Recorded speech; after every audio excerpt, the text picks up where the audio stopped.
to the Way Out Show. I'm your host, Dane McCarthy, broadcasting to you from FEMA Region 5, deep in the bowels of the United Police State of Amnesia.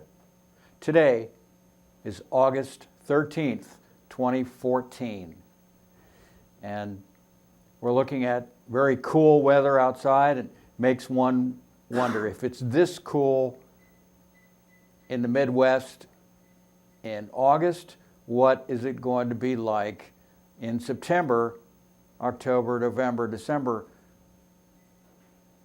From what I've been reading about the temperature, the global temperatures, they are not going up, but indeed have been actually steady state globally for the last 15 or 16 years. And from also what I've been reading, we might be looking at cooler temperatures for at least the next 10 years. And why would this be? It is because of the sun. The sun is the master of the earth.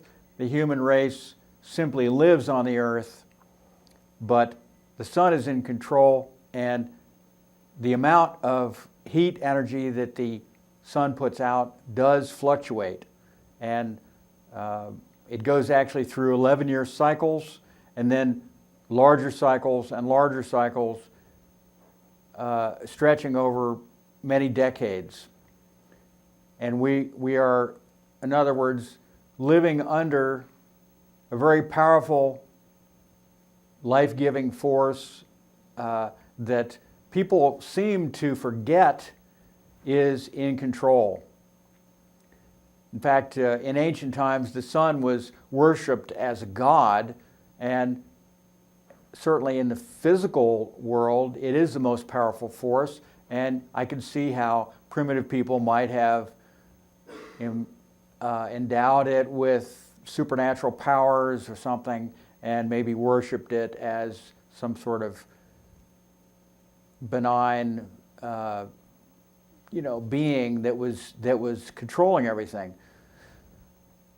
So the climate change people, the climate change alarmists, as some people call them, are very much exaggerating the role of human activity on planet Earth. And they've been playing with the numbers, they've been cooking the books about global heating. I read about this at a place called Climate Depot and many, many other sources.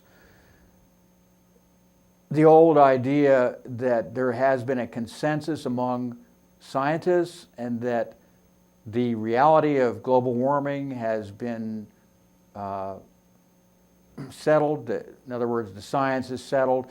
This is in itself a red flag. The science is almost never settled.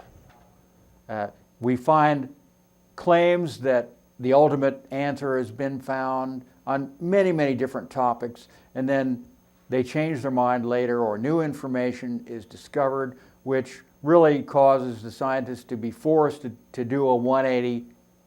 And really, they actually go so far as to do a 360. They'll do a 180 and go the opposite direction, and then maybe 10 years later they'll go back to their original idea. And so the science is not settled.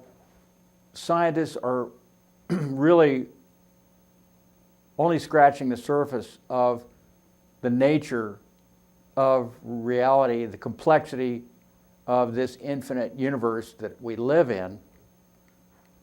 And the idea that there is more than 4 dimensions, there might be up to 10 or more dimensions.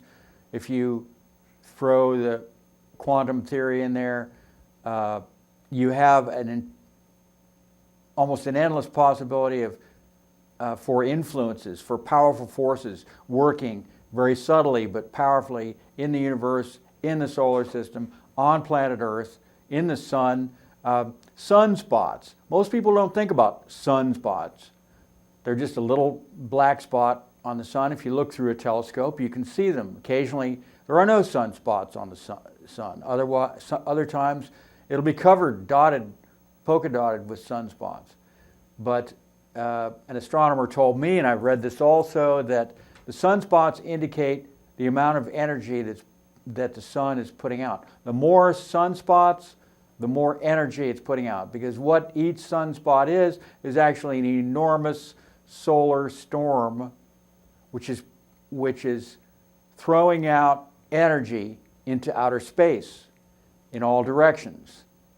And it is, in other words, reaching Earth, which Earth is 93 million miles from the sun, which is not that far in outer space terms, and it does affect us. In fact, if it were not for the magnetic field and the atmosphere of planet Earth, the power of the sun would immediately destroy all life on the planet.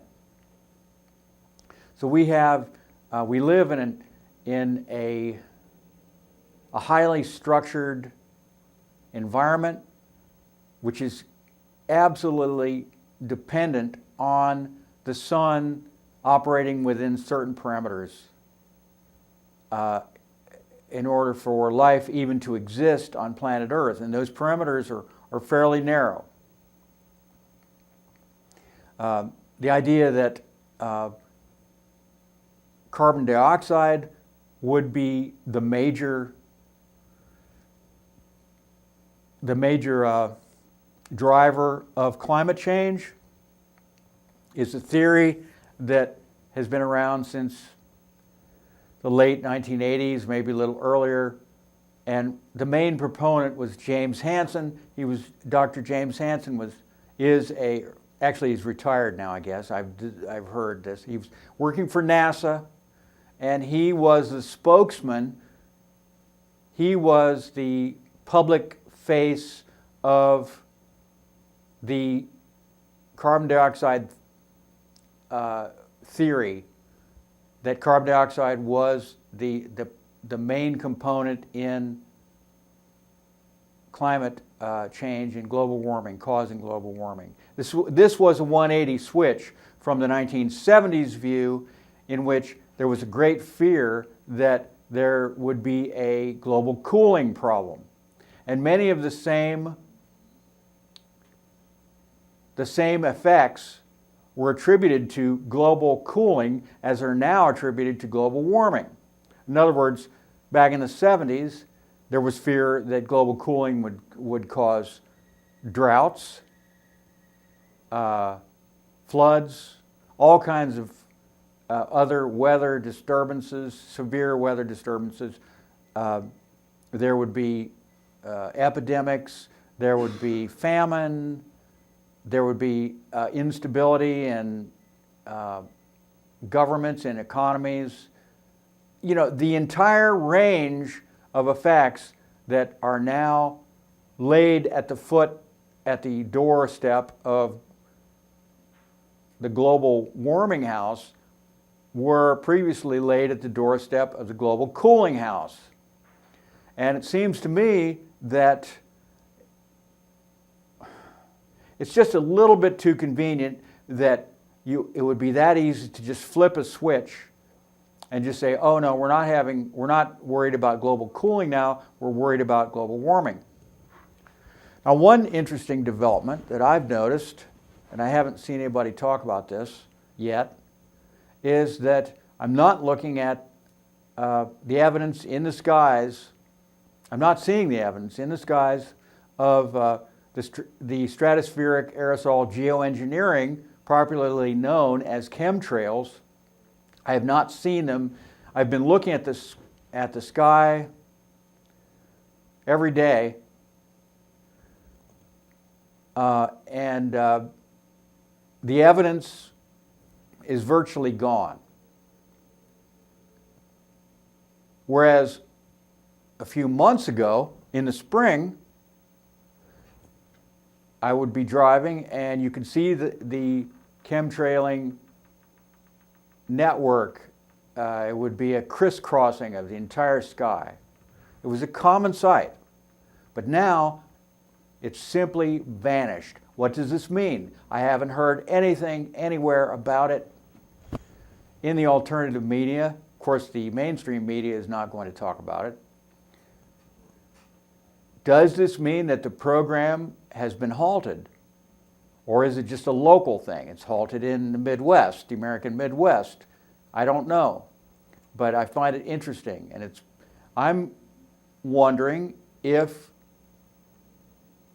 the powers that be have decided to suspend the program, maybe because they're worried that their efforts to cool the planet, because that's what their stated goal is by stratospheric aerosol geoengineering, their stated goal is to make the planet more reflective by filling the atmosphere with tiny particles of reflective material,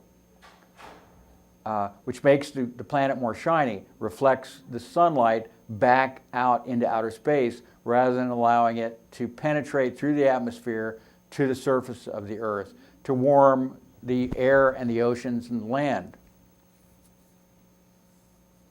The other possible reason why they may have shut down the program is simply because they're worried that too many people are hip to their secret program, are aware of their program, because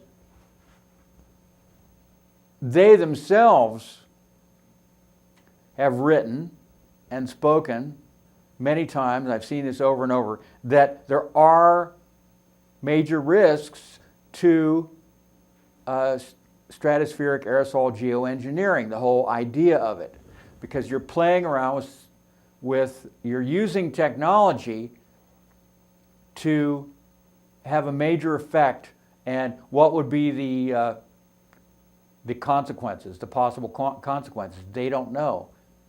Now, officially, the U.S. government and NATO, the NATO countries are the ones mostly involved in this global program of geoengineering.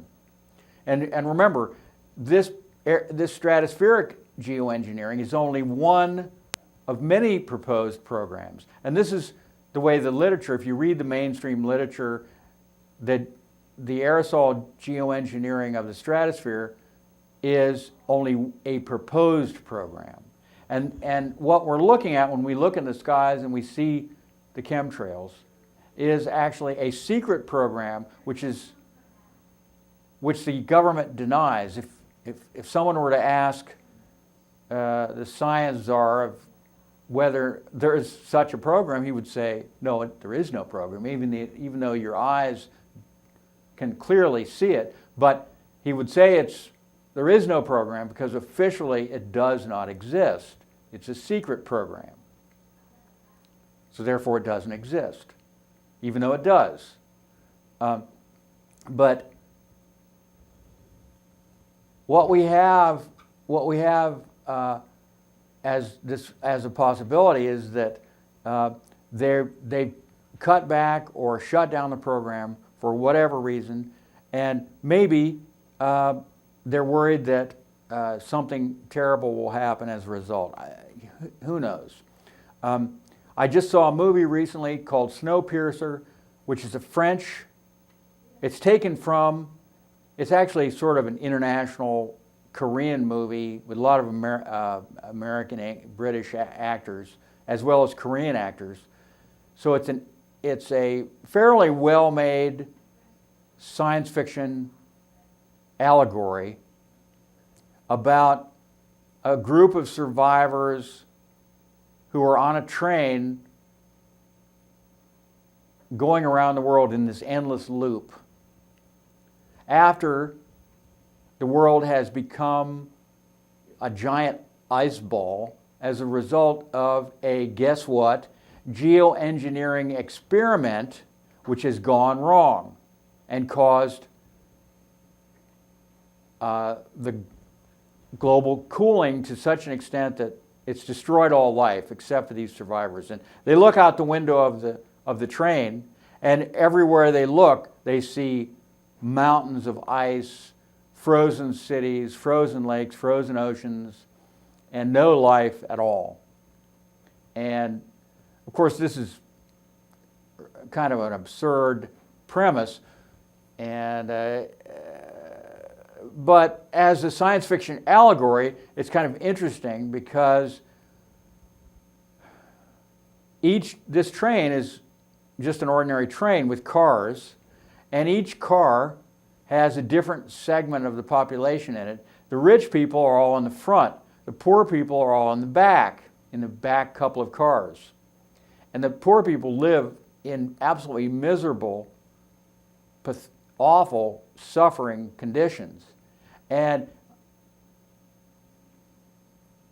every once in a while, they have a revolution, and they try to fight their way from the back couple of cars forward to the front car. And they've never made it. They've always been stopped by the police force or the military that is located in the cars in the middle of the train. So they don't even get to the front of the train at all close. But in this story, which is actually taken from a French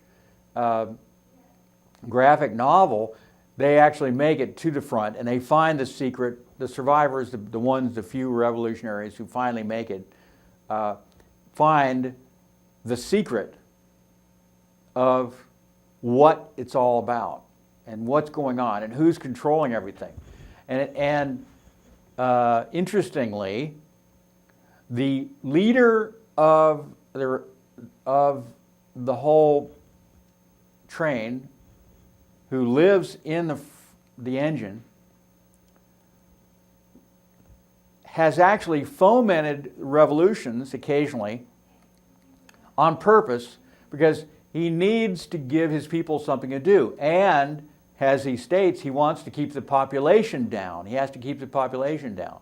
But he can't get rid of the poor people completely because he needs the children to crawl into some tiny little spaces in the engine and to keep the train running properly. So he kidnaps children every once in a while and puts them in the engine in these tiny little cramped compartments to keep the engine. I mean, it's kind of an absurd premise, but it works as an allegory. So the movie is somewhat flawed as a film, but it's an interesting idea, and it makes some interesting statements. And I found it interesting that the geoengineering experiment that set off the whole catastrophe on planet Earth was from stratospheric aerosol geoengineering. That's one of the very first shots in the film, is of a plane, a jet, spewing out enormous clouds of chemtrails.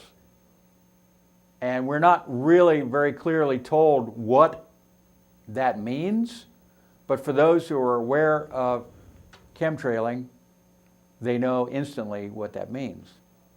So I found it fascinating that just about the time that movie comes out, then the chemtrails appear to disappear from the sky.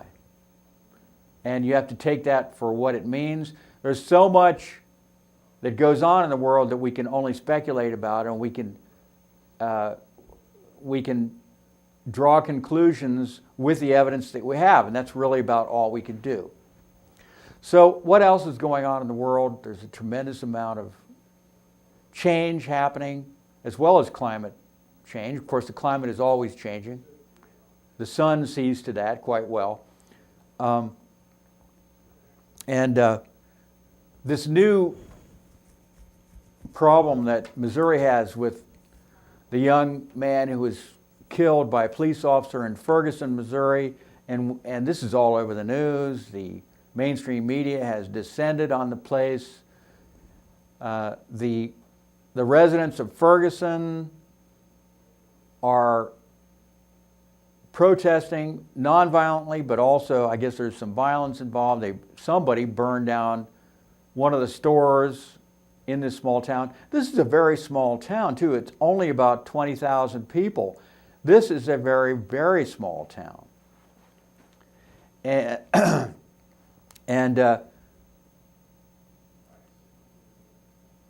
it indicates an ongoing problem that we see around the world, where you have tension between the lower class, the middle class, the upper class, that occasionally breaks into protests, violence, and it's a reaction, in this case, the unwarranted violence of the police officer in killing the unarmed black man. The story differs. The police say that they were struggling for his gun. And what are the chances of that happening? Whereas the eyewitness says that the young man was actually trying to surrender to the police officer and he was killed. He was shot. Now, since then, from what I've been reading, is that there is almost a military-style takeover that's going on in Ferguson.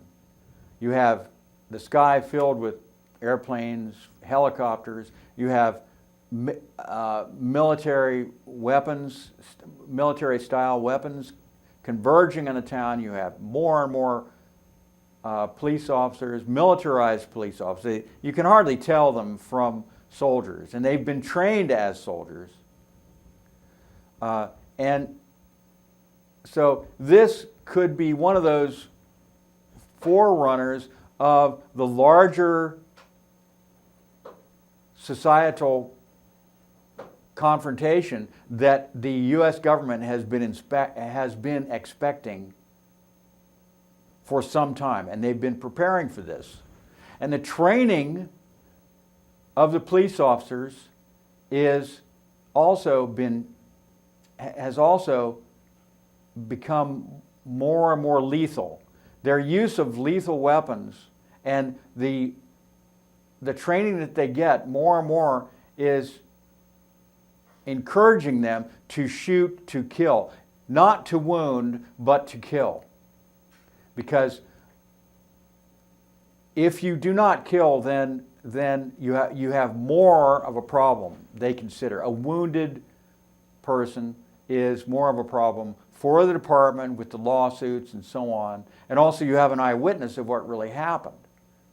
If the person is dead, then the eyewitness is gone, unless someone else is standing there. But you don't have someone there, if he's dead, to contradict the story that's told by the police officer. The police can essentially make up any story that they want if they shoot to kill. And this is more and more the training that's being given, the militarized training that's being given, which leads more and more people to feel that we are beginning to see the unveiling of the national police state that so many people have been expecting. Now, if you talk to people who are in the upper middle class, they're going to poo-poo the idea that we could be becoming a police state. But if you talk to people who are in the lower classes, and I don't care what color they are, they will very much tell you that they feel that we already are in a police state. Because they're the ones that are getting the brunt of the oppression of the police state.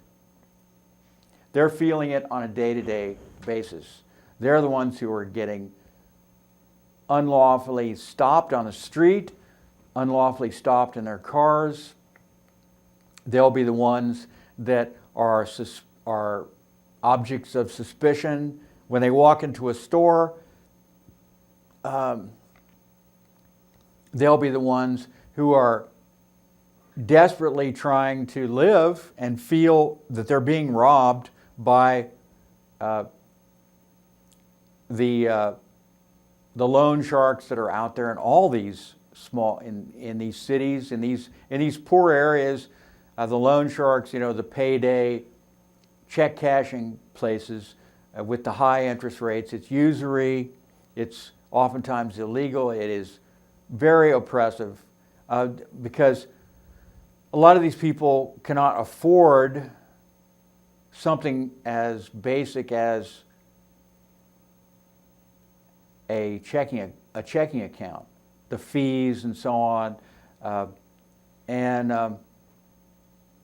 they're not trained, they're not educated to deal with personal accounting matters like this.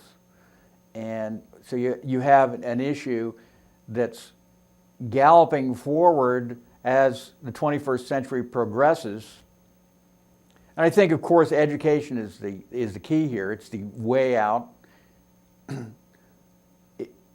Understanding, getting the facts, learning how to correlate, how to prioritize your life, learning how to resist.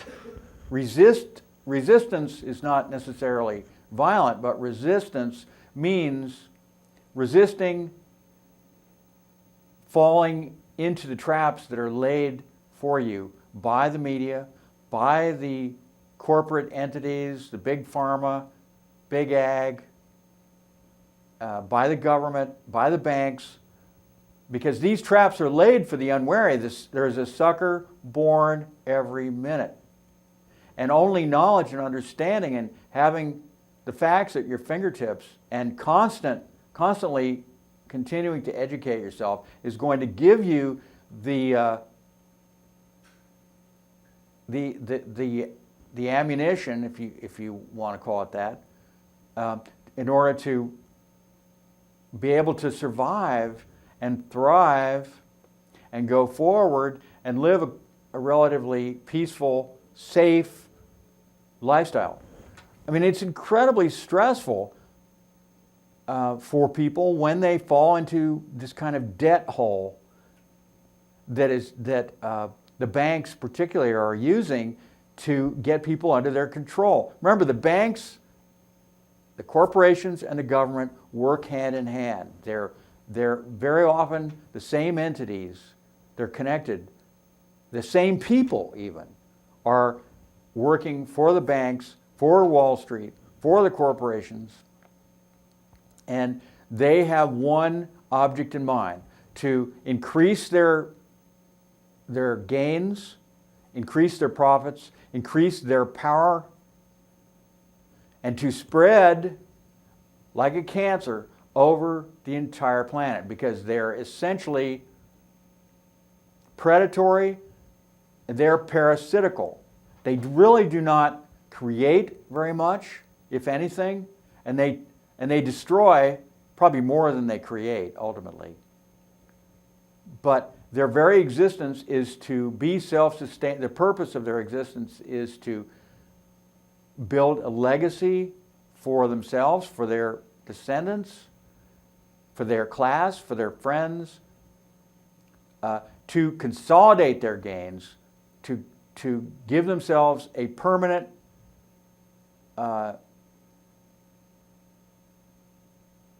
safety net, an enclave, a castle on the hill, a city on the hill, a place where they can live their life in luxury with all the amenities, and have the servant class take care of them and have the control to satisfy their lust for power, their lust for control, for domination. They consider themselves to be a superior race, a more highly evolved group, a special group that deserves what it has taken by its own criminal behavior. They actually believe that the ends justify the means, and that if people are stupid enough to fall into the traps that they lay for them, that proves that they deserve to fall in their traps because they were not informed enough not to fall into the traps. They lose respect for those people who fall into their trap that they have laid. They have respect for those who manage to avoid the traps that they have laid. And they feel, oh, this is someone I can deal with. He avoided the trap. Maybe you can join us, in fact. You're informed enough. Maybe you are also more highly evolved. Actually, they're not. Actually, the opposite is probably true. The people who tend to fall into the traps are very often the most honest, the most you could say highly evolved, because their value system is more elevated. Their moral center is stronger. In other words, they believe in doing the right thing. They believe in being honest, working hard, playing by the rules. They believe in playing by the rules. Some of the poorest people I know are the most honest and wouldn't ever consider trying to do something, that was a little bit shaky. And of course, this all goes back to the whole, realization that people are coming to, is that many of these people who are running the show actually have a personality disorder. Who knows whether it's nature or nurture? Was it in their genes? Was it the way they were raised? Who knows why? But people are coming to the understanding, the awareness that sociopaths are in positions of power over them and dominance over them. And why is that true? It's true because sociopaths, I'm not saying that all people in positions of power are sociopaths, but the information that I have, they used to think that about 1 in 100 people was a sociopath or a psychopath. Psychopath, sociopath, the same thing. Now they're saying 4 out of 100. Not 1 out of 100, but 4 out of 100. 4 out of 100. It doesn't sound like very many. But if you consider that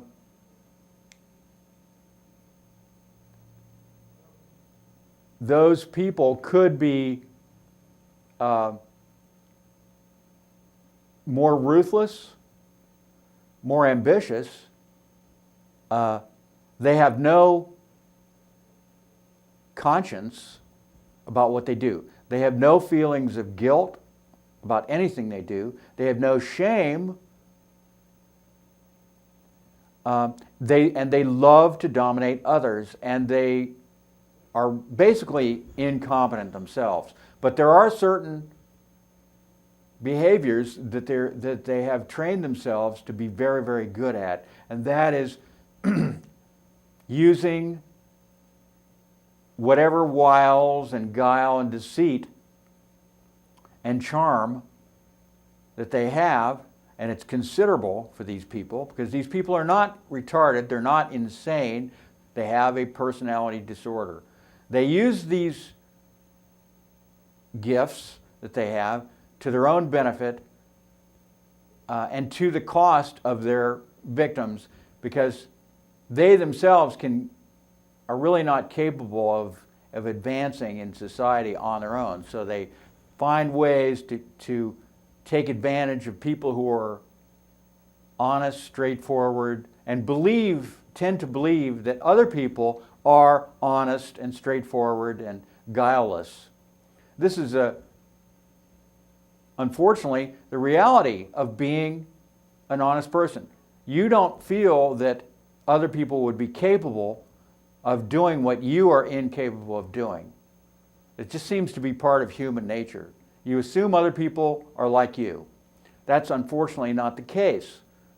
And we always have to be wary and look for the signs of the sociopathic, psychopathic personality and beware of that person when we confront that person, and learn to avoid them. You just simply have to go around them. You turn the other way, walk the other way. And this is just an awareness that we have to come to. So we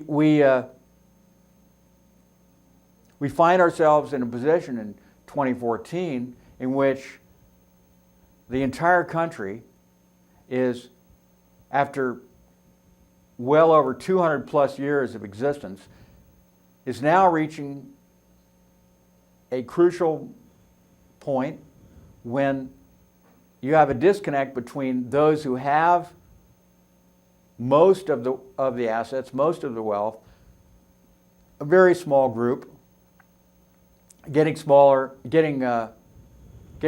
every day, really, because more and more people are losing their wealth or whatever assets they have, and falling out of the upper middle class into the middle class, falling out of the middle class into the lower middle class, falling out of the lower middle class into what's euphemistically called the working class, which is more and more looking like the non-working class, because they're simply not those jobs are just simply not there for them. They're not there. They're not coming back.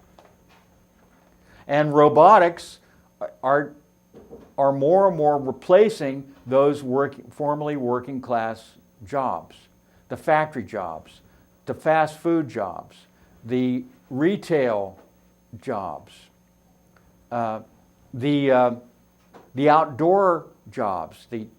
I mean, how much longer will we be seeing guys on mowers mowing yards, mowing lawns? You know, the big lawns, the big flat lawns that we see. We see an operator, a human operator, working that lawnmower. How much longer are we going to be seeing that?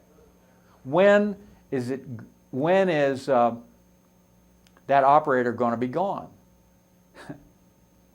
That could happen soon, and all those guys will be out of a job. And it could happen really fast, too. Once that the robotic machine is put on the market to mow the yard, I mean, we know the technology is there because you have the robotic vacuum cleaner working now on the retail level. You could buy the little robotic vacuum cleaner, and apparently they do a pretty good job. So more and more and more people are going to be wondering what to do with themselves. And you have armies of young men and young women who are drastically unemployed, underemployed, and drastically uneducated, undereducated, searching for a place in the world, a place to live in the world. And then you latch on to something like an event like happened in Ferguson, Missouri, and you see them actually now having a purpose. You see them protesting. They're yelling, "Hands up, don't shoot," and they put their hands in the air. I've seen the photographs, I've seen the videos of them confronting these incredibly heavily armed, black uniformed police officers with these big guns pointing at them. Very sad to see. This is America, okay, so we have our issues here. But look at the rest of the world. They have even more issues, even more young people without a clear purpose in life. It's so essential for people, human beings, to have a useful job, useful work to do, something that makes a difference, that they can do, that will make them feel good about themselves. And by that I mean it's a basic human need.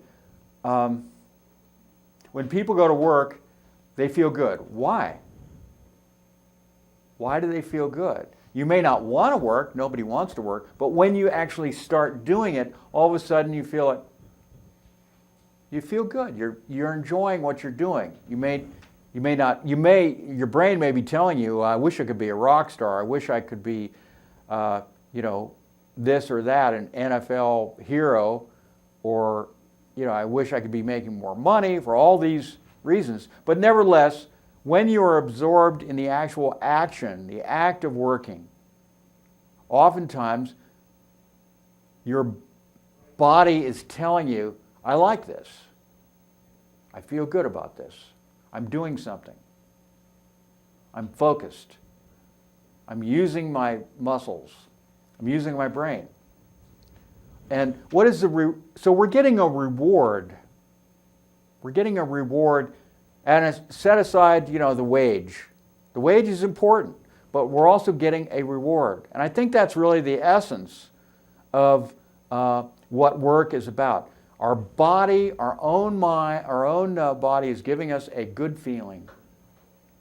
And scientists have looked at this, and there's actually chemicals in the brain, endorphins, dopamine, which is released, and it's a reward for doing something good that the body gives us. And the body is saying, I'm going to make you feel good now. And you do. And so there's something essential. It's actually cleansing, it's empowering. Your immune system goes up when you are involved in useful work. Your immune system is stronger. Your whole spirit, if people want to believe in a spirit, is saying, thank you. Thank you for giving me something to do. Thank you for using me the way that I want to be used. I want to participate in useful work, whatever that might be. And when you do not have that outlet of useful work, you go crazy. Now, in a way you go crazy, in different ways.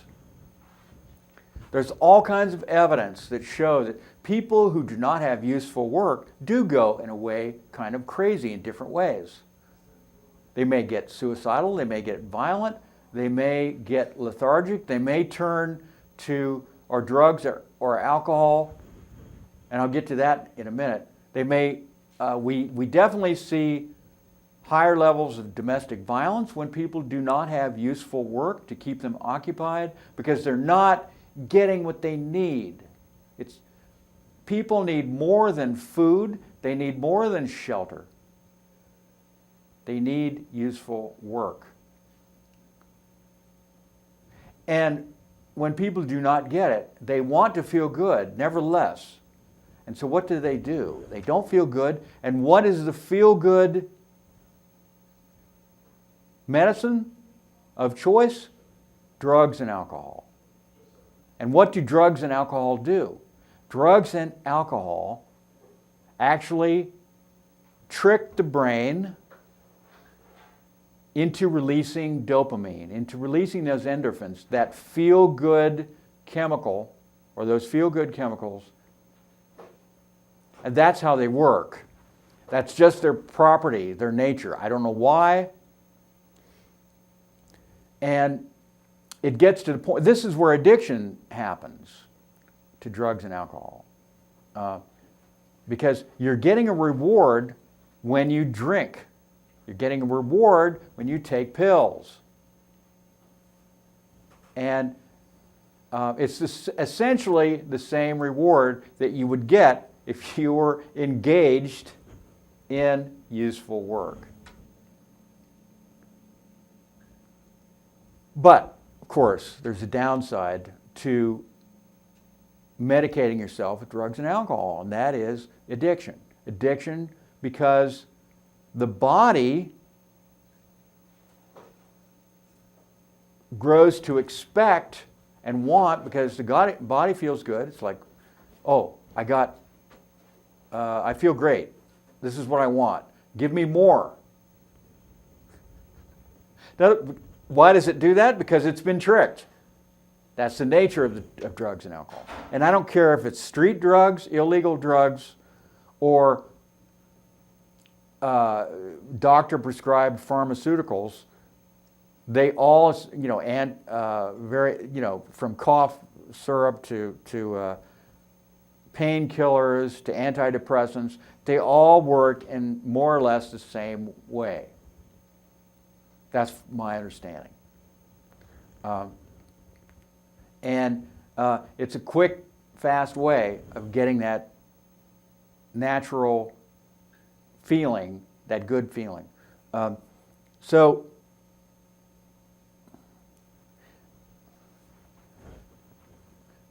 I think that human beings, in a way, are hardwired for success.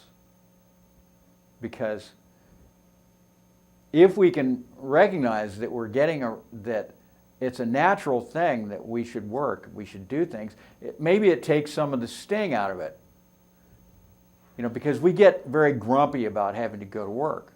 But if we recognize that, hey, if I don't do this, I'm going to essentially be denying myself, my body, my spirit, something that's absolutely essential for my well-being, then you may get past that reluctance.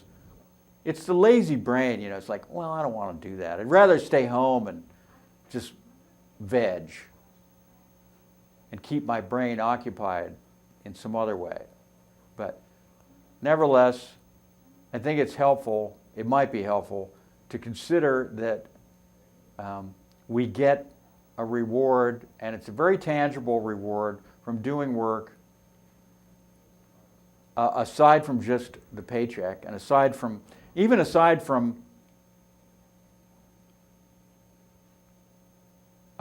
building something, creating something. I think that's part of it. Maybe if you build something, if you make something, if you fix something, if you add to something, then you can look at it and you say, I did that, I feel good about that. That's the dopamine, making you feel good about that. This adds to my skill level by doing this because I learned something. Learning is also one of those actions that the body feels that we should be rewarded for. So people, even though learning can be a struggle, can be difficult, but the very challenge itself of learning, and that's what a lot of work is just learning. You keep learning. That challenge and solving that problem or that challenge, that's really what some people say is like, well, that's not a problem. That's a challenge. That's a problem is anything that you can solve. And what do I mean by that? If you cannot solve something, if there is no answer,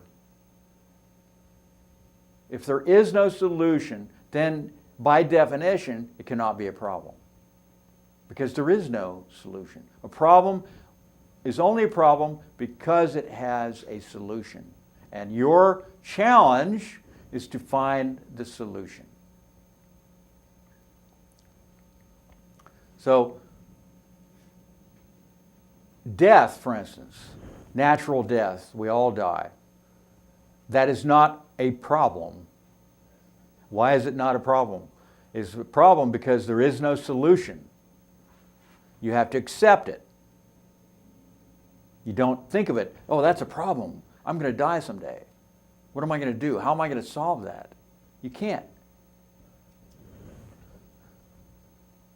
That's interesting, of course, though, because some people, and I've been talking about this on the show a little bit, is they consider death to be a problem, and they want to find the solution to the problem, and that's where this whole transhumanist movement that's what that's really essentially all about, and that is finding a technological solution to the problem of death. I don't think they're going to succeed in that. They believe that if they could just figure out what consciousness is, then they could probably transfer or translate consciousness into a series of numbers, X's and O's or whatever, ones and zeros, and then upload it to a computer, and we could live forever. All we have to do is figure out what consciousness is. But they haven't figured out what consciousness is. That's really the essence of the difficulty that they're running into. They feel that now or very soon, actually they're doing successful experiments transferring memory from one mouse to another mouse. They actually have uploaded a memory and somehow have placed it in the memory of the other mouse. Amazing, amazing. This is only the beginning. But memories are not consciousness necessarily. I don't think they are. They're stored in the brain. Memories are stored in the brain. That's one of the functions of the brain. That's my understanding. Although they talk about muscle memory too. I don't know if it's technically in the muscles, but there is some evidence to show that the whole human body is a thinking machine, not just the brain. So it's so we live. The consciousness lives inside of a thinking machine, a thinking, moving, feeling machine. That nevertheless is not the essence of what that human being is, but it's certainly part of it. But it's like driving in a car. Our body is our car. That does not mean that our body is us, that we're not our car. And if we get in a car wreck, we get out of the car and stand there and, look at it, or whatever we do, and shake our heads.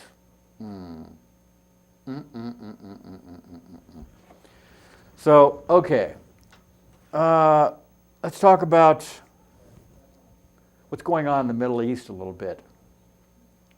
What is ISIS?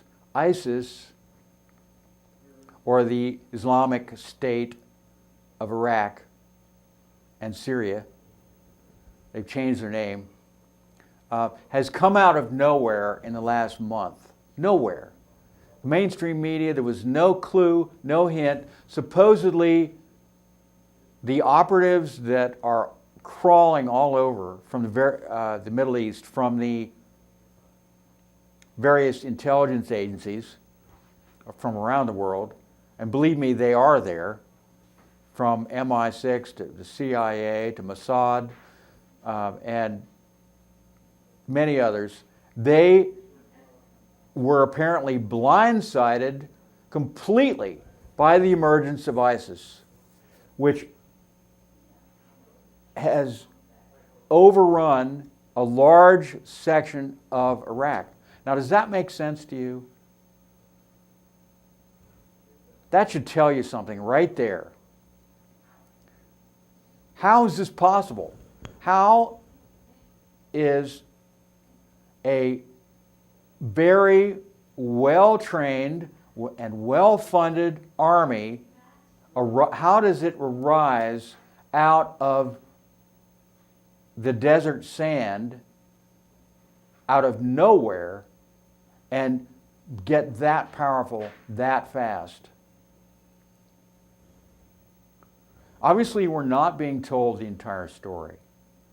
And indeed, many people in the alternative media have made the claim that ISIS is actually run at its highest levels by trained intelligence agencies from other governments. Yes, you heard me right.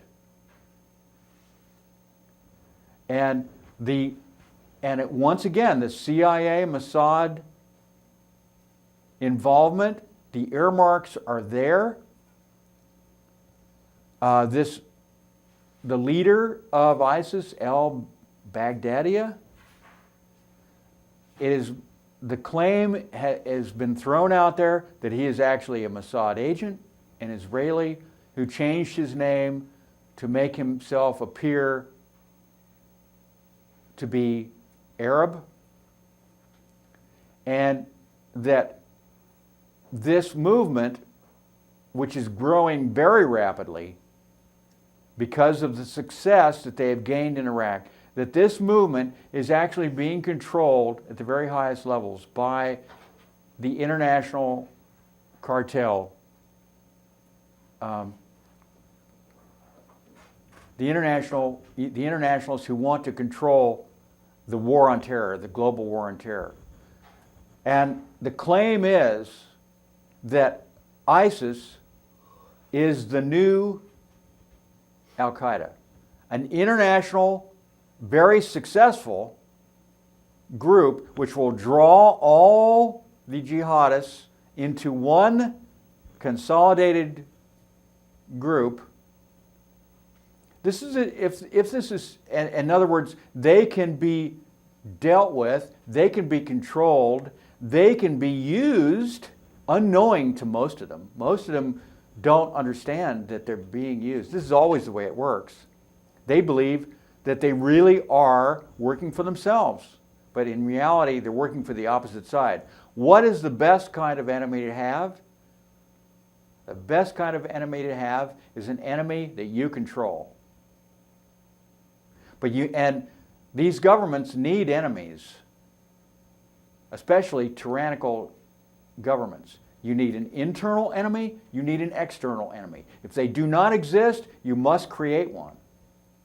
And it will attract the dissidents to that banner, and you will be able to control those dissidents, because without knowing it, they're working for you, and this is the perfect setup.